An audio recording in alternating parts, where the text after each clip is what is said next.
Tribe concepts వారి కుంకుమాది తైలం స్వచ్ఛమైన కుంకుమ, హరిద్ర మరియు మంచిష్టాను కలిగి ఉన్న ఇది చురుకైన మరకలను తొలగించి మృదువైన చర్మాన్ని తెస్తుంది. కొనండి ది ట్రైబ్ కాన్సెప్ట్స్ వారి 24 క్యారెట్ కుంకుమాది తైలంను. సాంగ్ విషయంలో ఆ స్టెప్స్ కొంచెం బాగా మీమ్స్ కూడా వెళ్ళినట్లున్నాయి కదా, రవితేజ గారు భాగ్యశ్రీ చేసిన స్టెప్స్.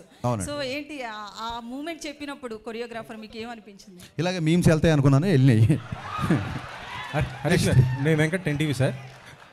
ఆగస్ట్ 15న మీదును ఇటు పూరి గారి సినిమా వస్తుంది. చెప్పే కదా ఇందాక. ఓకే నేను అనేది ఏంటి, పూరి గారు కనుక ఒకసారి మీకు కాల్ చేసి సినిమా పోస్ట్ పోన్ చేసుకోండి అంటే మీరు చేసుకుంటారా? ఏమండి, పూరి గారు కనుక ఒక 2 డేస్ అంటే ఒక 2 డేస్ 3 డేస్ కొద్దిగా పోస్ట్ పోన్ చేసుకోండి సినిమా అంటే మీరు చేసుకుంటారా? పూరి గారితో మీకున్న రిలేషన్ కంటే నాకున్న రిలేషన్ ఎక్కువ అండి. సో ఆయన కనుక ఒక విషయాన్ని కాల్ చేసి చెప్తున్నాడంటే అది పర్సనల్గా మా ఇద్దరి మధ్య అవుతుంది. ఆ కాల్ వచ్చింది 90% నాకు తెలిసిన ఆయన అలాంటి కాల్స్ చేయడు ఫస్ట్ ఆఫ్ ఆల్. సో మీరు చాలా బాగా ట్రై చేశారు. నేనేమనుకున్నా అంటే దీన్ని 2 రౌండ్లు పెడదాం అనుకున్నా. ఒకటేమో క్యాజువల్ రౌండ్, ఇంకోటేమో కాంట్రవర్సీ రౌండ్. సో కాంట్రవర్సీ రౌండ్లోకి వెళ్ళినప్పుడు మనం ఈ క్వశ్చన్కి ఆన్సర్ చేస్తాం. అంతే అంటారా? హరీష్ గారు, విశ్వ గారికి అడుగుతున్నాను సార్. హైపోథెటికల్ క్వశ్చన్స్ ఎందుకంటే జరిగాయి. ఇప్పుడు అది ఆయన చేసిన తర్వాత కనుక మేము ఏమైనా చేయకపోతే అలా అనవచ్చు. ఆయన్ని కాల్ చేస్తాడా అని అంత పెద్ద డైరెక్టర్ని మీరు పోస్ట్ పోన్ చేసుకుని ఆయన అడుగుతాడా? మీరు ఆయన అవమానించినట్టు కదా ఇలా క్వశ్చన్ వేస్తే. నేను ఆయన అవమానించలేదు సార్, అంటే ఇంటర్నల్గా జరుగుతుంటాయి కదా సార్ మన సినిమాల గురించి. అడగొద్దండి, తప్పు. నన్ను అడగండి. మీరు కనుక పూరి గారిని రిక్వెస్ట్ చేస్తారా నన్ను అడగండి. ఆయన కంటే నాకు చాలా చిన్నోని కూడా నన్ను అడగండి. మీరు ఆయన అడగొద్దండి ప్లీజ్. విశ్వప్రసాద్ గారు ఒక్క నిమిషం సార్. విశ్వ గారు సినిమా గురించి, బిజినెస్ గురించి నిన్న ఒక ట్వీట్ చేశారు కదా. సినిమా అదే బిజినెస్ అనేది కొద్దిగా ఇంటర్నల్ ఇష్యూస్ అవి బయట పెట్టకూడదు, మాట్లాడకూడదు అన్నారు. మీ నైజాం రైట్స్ వాటి గురించి పెట్టారు కదా మీరు. అంటే నాకు వచ్చింది సార్. కానీ ఈ మధ్యలో జర్నలిజం ఇన్వెస్టిగేటివ్ జర్నలిజం అయిపోయిందండి. ఒక క్రిమినల్ ఇష్యూకి మీరు ఇన్వెస్టిగేటివ్ జర్నలిజం చేసి బయటపెట్టడం వేరు, ఒక ప్రైవేట్ బిజినెస్లో ఇన్వెస్టిగేటివ్ యాటిట్యూడ్ వేరు. సో అలాంటివి చేయొద్దని పెట్టినానండి. అంటే నేను అనేది ఏంటంటే ప్రతి ఒక్కరు కూడా సినిమా రిలీజ్ అయిన తర్వాత కలెక్షన్స్ ఏమంటే చెప్పేస్తున్నారు, పెడుతున్నారు. మా సినిమా ఇన్ని కోట్లు కలెక్ట్ చేసిందనేసి. మొన్న కల్కి ప్రభాస్ గారే దాదాపు 1100 కోట్లు వసూలు చేసిందని ఆయన గర్వంగా చెప్పారు కదా. అది పబ్లిక్ ఇన్ఫర్మేషన్ అండి. అదే సార్, అంటే మా డీల్ గురించి పెడుతున్నారు. మా డీల్ తెలియదు కదా మీకు. డీల్ గురించి కాదు సార్, బిజినెస్ గురించి చెప్పుకోవచ్చు. మీరు మా బిజినెస్ ఇంకా మేము ఏ రేటు క్లోజ్ చేసామో తెలియదు, ఏ ఏరియా క్లోజ్ చేసామో తెలియదు, మేము ఎంతకు చేయాలనుకున్నామో చెప్పకూడదు కదా. ట్రాన్సాక్షన్ ఇద్దరి మధ్య జరిగినప్పుడు ఒక్కళ్ళ ఇన్ఫర్మేషనే పెట్టొద్దు అనేది అంత తప్ప మీరు ఎందుకు పెట్టారని క్వశ్చన్ చేయాలి. మళ్ళీ ట్వీట్ చదవండి. మీరు ఎందుకు పెట్టారని అడగట్లా. అండ్ మీరు అన్నారు ప్రొడ్యూసర్స్ కలెక్షన్ చెప్తున్నారు, అది పార్ట్ ఆఫ్ పబ్లిసిటీ. పోస్టర్ మీద వేస్తున్నారు. అది ఈయన ఏమన్నా పెద్ద మాకు పోస్టే చేశాడా, ఇంత కంపేర్ ఫ్యాన్సీ రేట్ అని వేయలేదు కదా.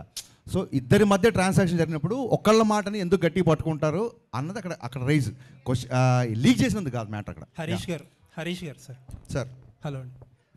హరీష్ గారు లాస్ట్ 2 వీక్స్ దాకా ఒక క్యాప్షన్ వాడారు మీరు, నాతో సునాహోగా అని చెప్పి.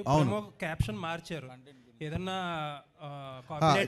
క్యాప్షన్ మాకు తెలిసి వేరే కాపీరైట్ ఇష్యూ ఏదో వచ్చిందండి. ఇంకో సినిమాకి ఏదో వాడతారని తెలిసింది, దాంతో ఈ క్యాప్షన్ పెట్టాల్సి వచ్చింది. ఓకే. ఇంకొక క్వశ్చన్ ఏంటంటే, సోషల్ మీడియాలో చాలా యాక్టివ్గా ఉండే డైరెక్టర్స్లో మీరు ఒకళ్ళు. బట్ చాలామంది ఏమంటారంటే హరీష్ గారి ఫాలోవర్స్ కంటే కూడా ఆయన బ్లాక్ చేసిన మెంబర్సే ఎక్కువ అంటారు. మీరు అంటే సోషల్ మీడియా హేట్ కానీ సోషల్ మీడియా ట్రోలింగ్ కానీ ఎందుకంత సీరియస్గా తీసుకుంటారు? నేను సీరియస్గా తీసుకుంటే సోషల్ మీడియాలో యాక్టివ్గా ఎందుకుంటాను? ఒకవేళ నేను సీరియస్గా తీసుకుంటే అంటే హట్ అయితేనే కదా మీరు బ్లాక్ చేస్తారు. కాదండి, అన్నెసెసరీ డిస్టర్బెన్స్. ఇప్పుడు అడ్వర్టైజ్మెంట్ వచ్చినప్పుడు ఛానల్ మారుస్తే అడ్వర్టైజ్మెంట్ మీరు హేట్ చేసినట్టు కాదు, ఆ టైంకి అది వద్దు అనుకుంటున్నట్టు, అది ఒక డీవియేషన్ అనుకుంటున్నట్టు అంతే. సో అది వాళ్ళు ఏదో హట్ అయిపోయి బ్లాక్ చేసినట్టు కాదు. అండ్ ఇంకోటి, ఖచ్చితంగా కొన్నిసార్లు హట్ అయి బ్లాక్ చేసి ఉంటాయి. ఎప్పుడైతే బూతులు మాడతారో అప్పుడు ఖచ్చితంగా బ్లాక్ చేస్తాను, ఖచ్చితంగా హట్ అవుతాను. ఓకే అండి, all the best for the film. Thank you.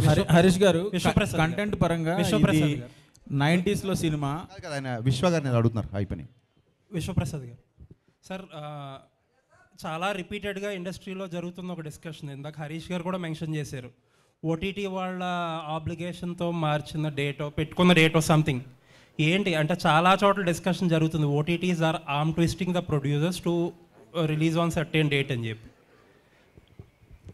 అంటే holidays can drive a movie అన్నట్టు ఓటీటీస్ కూడా ఒక షెడ్యూల్ ఉంటుంది. ఆ schedule can drive a business.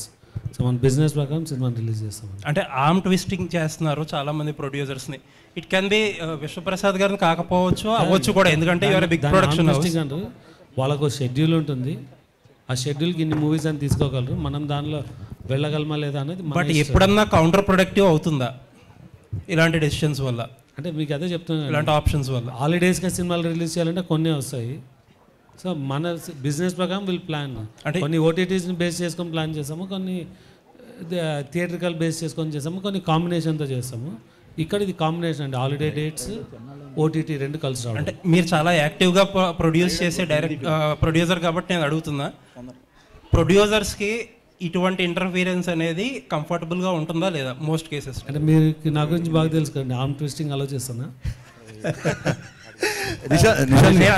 Most producers అన్న ప్రొడ్యూసర్స్ కంఫర్టబుల్గా ఫీల్ అవుతున్నారా లేదా మీకు? డెఫినెట్గా బిజినెస్లా రన్ అవుతుందండి.